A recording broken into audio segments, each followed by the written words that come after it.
অসমৰ জনসাধাৰণে আমাৰ চৰকাৰখনক মাননীয় মুখ্যমন্ত্ৰী ডাঙৰীয়াৰ নেতৃত্বত যি চৰকাৰে বিগত সময়ছোৱাত কাম কৰিছিল তাত অসমৰ জনসাধাৰণ সন্তুষ্ট হৈছে।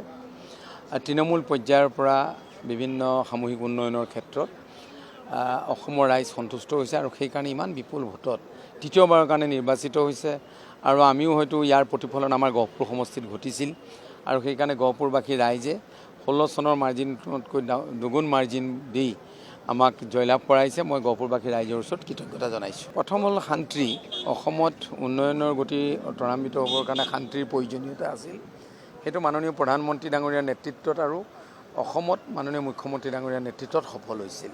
সকলো সংগঠন মূল খুঁটিলৈ ঘূৰি আহিছিল আৰু তাৰ কাৰণে এটা শান্তিৰ বাতাবৰণৰ সৃষ্টি হৈছিল আৰু এই শান্তিৰ বাতাবৰণে অসমখনক উন্নয়নৰ যাত্ৰাত চৰকাৰখনক সহযোগিতা কৰিবৰ কাৰণে চৰকাৰে কাম কৰিবৰ কাৰণে সুবিধা পাইছিল।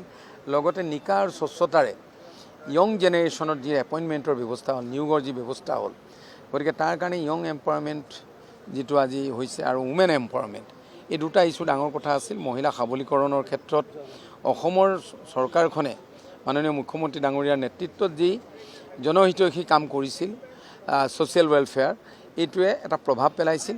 আৰু দ্বিতীয়টো, য়ং জেনেৰেশ্যনক আজি আগবঢ়াই লৈ যাবৰ কাৰণে আমাৰ চৰকাৰখনে যি ব্যৱস্থা গ্ৰহণ কৰিছিলে, এপইণ্টমেণ্টৰ কথা কওক, নিযুত মইনা আঁচনিৰ কথা কওক, CM-AAAৰ কথা কওক, এইবিলাকৰ জৰিয়তে অসমৰ young generation, this is the golden opportunity for youth of Assam. গতিকে সেইকাৰণে অসমৰ জনসাধাৰণ আৰু ইয়থ ছেকশ্যনেও এবাৰ বিপুল ভোট দিছে।